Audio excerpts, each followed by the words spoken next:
마취제 그 수의사가 잘못 가서 그거 했다고 이렇게 여론화되고 시끄러운데 그렇죠. 고소하는데 수의사를 그러니까 나는 왜 고소 안 합니까? 얘기 좀 한번 해보자고. 어느 교수가 가르치냐고 이거. 네.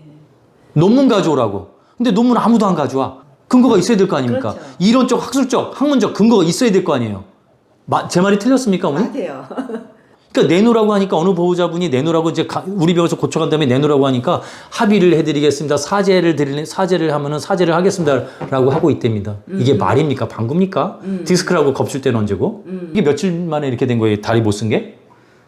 지금 2주 조금 안 됐어요. 2주 조금 안 됐어요? 네. 그럼 2주면 급성이잖아요. 네. 그럼 여기 통증이 있어야 될 거 아닙니까? 디스크 병변이라고 한다면. MRI에서도 여기 디스크라고 했다며요. 네. 근데 이게 처음보다 얘가 조금씩 좋아지고 있어가지고 예. 그 처음에는 아예 걷지도 못하고 네. 일어서지도 못하고 네. 처음 발병했을 때는 그래가지고 사실 놀래가지고 그 병원을 가고 했었던 거거든요. 네. 진짜 뭐 갑자기 잘못된 걸까봐. 네. 근데 병원 갔다 오고 나서 이제 병원에서는 수술을 하라고 했는데 네. 빨리 골든타임 내에 뭐 수술해야 된다고 하니까 우선은 집에 데리고 왔는데 원래는 그래서 약물 치료 같은 거 먼저 네. 하려고 했는데 네. 이제 병원 측에서는 자기들은 수술만이 답이라고 생각하니까 네. 약물 치료를 못 해주겠다고 한 거예요. 그 병원에서. 수술이 답이래요? 네, 그것밖에 자기들 효과가 생각이 없다고. 그래서 네. 우선은 얘를 데리고 네. 왔는데 예. 그래서 제가 막 찾던 중에 이제 예. 선생님 예. 원래 제가 그 다른 강아지 부르고 네. 친구가 있었는데 네. 그때 그 강아지가 후지마비 치료됐던 거를 제가 기억을 해서 예. 찾아보고 하다가 여기 예. 병원을 알게 돼서 온 건데 네. 얘가 집 오고 나서 네. 점점 조금씩 힘이 들어가더라고요. 그래서 예. 처음에는 막 예. 일어서지를 못하고 예. 지금 아까 보셨듯이 금방 털썩 주저앉아도 근데 네. 원래 그런 것도 안 됐다가 뒷다리로 쓰긴 써요? 네. 아, 예, 쓰긴 쓰네요. 예, 예. 서서 이렇게 몇 발자국씩 이렇게 가다가 바로 주저앉아요? 바로 주저앉고 엑스레이 사진 볼게요. 제가 봤을 때 여기서 척추 측면 사진에서 보니까 요추는 강아지에서 7마디라고 그랬잖아요. 네. 그러면 7, 6, 5, 4, 3, 2번. 네. 그쵸? 그러니까 2번과 3번 사이에 여기에 뭐가 이렇게 터진 것처럼 보여요. 그쵸? 밑으로 네. 아래쪽으로 삐져나왔죠? 네. 그 입술 모양으로. 네. 요거 디스크 진단 받고 오신 거잖아요. 네네. 요거. 네. 요거는 연골이 이렇게 물렁뼈가 짜고 나서 밑으로 빠진 거예요. 네. 그러니까 연골이 눌러붙으면서 밑으로 빠진 거다. 그러면 이걸 갖다 디스크라고 얘기해서는 안 된다. 그러면 여기 척수신경이 그러면 아파요? 그러면 여기가 척수신경이 만약 여기 통증이 있어야 돼요? 네. 척추신경이 있으면서 7, 6, 5, 4, 3번 여기까지는 뒷다리 무릎이 구부러진다 안 구부러진다? 안 구부려져요. 절대 안 구부러지는 거예요. 이게 진짜 디스크 진단이 맞다면. 여기에 극심한 통증 플러스 뒷다리 무릎이 안 구부러져야 돼요. 그러니까 여기 극심한 통증이 있다 하더라도 뒷다리 무릎이 구부러지면 이거 디스크 병변이다 아니다? 아니다. 이걸 디스크라고 얘기해서는 안 된다. 그 작년인가 얼마 전에 제가 그 동물 우연히 보다가 텔레비전 동물 방송을 보다가 갑자기 강아지가 후지 마비가 됐대요. 엑스레이를 찍었더니 대학병원 교수가 이걸 갖다 디스크라면서 수술하고 있더라고요. 이건 디스크 병변이 아닌데 내가 보고 깜짝 놀랐습니다. 이게 어떻게 척추신경을 어떻게 누릅니까? 이게 삐져나온 게 위로 찔러야 될 거 아닙니까? 그래서 이제 허리도 사람도 찌릿찌릿한 거 아니에요? 그렇죠. 이건 밑으로 빠진 거는 척추신경을 누를 수 있다 없다? 없다. 이렇게 휘청휘청 거리는 것처럼 보인다. 만약에 디스크가 맞다면 MRI 사진이라든가 그 진단한 게 엑스레이 사진이 맞다면 디스크가 맞다면 급성으로 온 거라면 왜 극심한 통증이 있어야 되잖아요. 사진이랑 통증이 왜 일치하지 않습니까?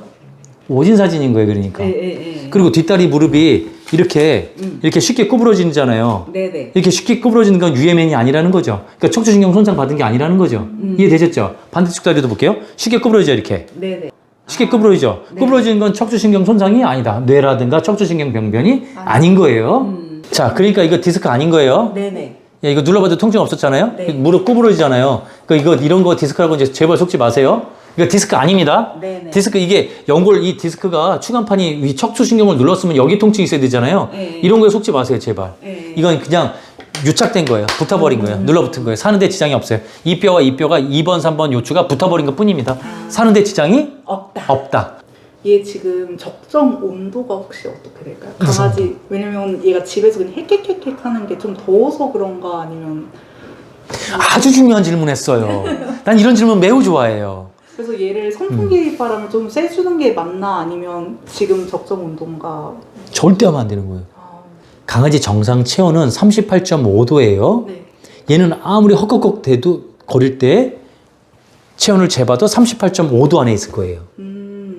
절대 올라가 있지 않을 거예요. 네. 맞아요, 아니에요? 맞아요. 맞죠? 네. 근데 얘는 계속 헉헉대. 네. 그걸 왜 그래요? 그걸 갖다가 허열, 허열. 내열, 가짜열이라고 하는 거예요. 그러니까 이걸 뭐라면, 그러니까 속열과 피부열과, 그러니까 겉에 있는 리열, 그러니까 속의 리열과 표열, 껍데기에 있는 열이 달라서. 달랄 때 이렇게 헉헉대는 거예요. 한약은 그걸 일치시켜주는 거예요. 그게 일치시켜주면 이 병이 낫다고 그럴 거예요. 저는 열을 다스리는 의사인 거예요, 실제로는. 그 열을 다스리기 때문에 이게 마비가 풀리는 거예요. 그때 열이 풀릴 때, 열이 균형을 잃을 때 졸려온 거예요. 우리가 겨울에 몸이 웅크리고 있다? 웅크리고 있죠. 그러니까 3, 4월 되면 나리가 풀리죠? 나리 풀리면서 어때요? 몸이 졸렵죠? 네. 몸 겉과 속의 온도가 일치될 때, 자연의 온도와. 아, 그런 거예요? 예, 한약이 그걸 얘한테 지금 맞춰놓을 거예요. 근데 이런 경우가 있어요. 헉헉헉 대는데 너무 더운 것 같으면 헉헉헉 그래서 냉수를 갖다가 뭐 얼음 갖다가 주고 막 해주는데 얘 먹어요, 안 먹어요? 안 먹어요.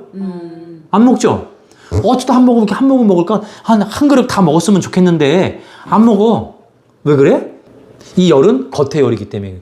그러니까 몸 리열과 표열이 온도차가 생겼을 때, 그러니까 그거는 절대 그걸 갖다가 허열이라고 하는 거예요. 아까 좀 전에 체온은 실열이라고 하는 거예요. 한의학에서 실열. 실제 감염된 열. 바이러스라든가 세균, 장염 걸렸을 때는 뭔가 바깥에서 뭔가 실제 뭔가 들어왔잖아요. 실제 뭐가 들어왔잖아요. 그걸 실열이라고 하는 거예요. 실열. 이해됐어요? 네네. 실열. 그때는 체온의 변화가 있어요. 근데 체온의 변화가 없이 나만이 느껴지는 상대적인 열. 그걸 갖다가 한의학에서 말하는 유식한 말로 상화라고 하는 거예요. 그 열로 표현하면 허열, 가짜열. 그러니까 몸 겉과 속의 열의 균형이 맞지 않을 때 헐떡헐떡거리는 거예요. 이해되셨어요? 네네. 한약은 그거를 맞춰줄 때 잠을 자는 거예요. 일어나서 물만 먹는 거예요. 씻어내면서. 그 균형을, 그러니까 열의 균형을 맞추는 물양으로 맞추는 거예요. 밥으로 맞추는 게 아니라 네네. 그 열의 균형이 딱 맞추고 나면 얘가 그때부터 밥을 먹기 시작할 거예요. 그 막 애들 적외선 이렇게 쐬주고 하는 것도 그러면 안 하는 게 나을까요? 병 더 붙여놓는 거예요? 아, 아닌데, 그 표열 때문에 지금 헉헉거리는 건데, 네. 그쵸? 거기다 더 뜨겁게 하면 더 헉헉거릴 거예요. 아니에요? 제 얘기가? 네, 맞아요. 그럼 속은 더 냉해지겠죠, 상대적으로. 그럼 열 차이가 더 커지겠죠. 그 유중풍의 깊이가 더 커지는 거예요. 그러니까 내약 먹고 엉뚱한 말하는 사람 그런 짓거리 했을 거예요. 다른 치료를 했거나. 네. 예, 물만 먹는다 그래, 한약 먹으면서. 그 열을 갖다 한약이 맞추는데 그 열을 맞추는 기본 조건에 맞추는 거예요. 그러면서 하루 이틀, 한 달, 뭐 5일, 6일 먹으면서, 어떤 애는 5일, 일주일 먹었는데 걸어 다니고 밥을 먹으려고 그래. 어떤 애 보름 먹으니까, 어떤 애 3주 먹으니까 그 열에 그때서야 맞은 거예요. 그제서야 밥을 먹는 거예요. 거기에 맞춰서 약을, 물도 먹고 이제 점차적으로 사료양이 조금 늘어나는 거예요. 됐나요? 그러면 한약 먹으면서 얘가 밥 안 먹으면 그냥 밥을 먹이지 마요? 아니면 먹일 필요 없어요. 물로 맞추는 거. 한약 먹는데 어떻게 죽습니까? 자, 좋습니다. 얘는 중환자 아닙니다. 좀 길게 와. 자, 이거 디스크 환자 아닙니다. 어머니 매일 운동 좀 도와주세요. 샤워 타올로 해가지고.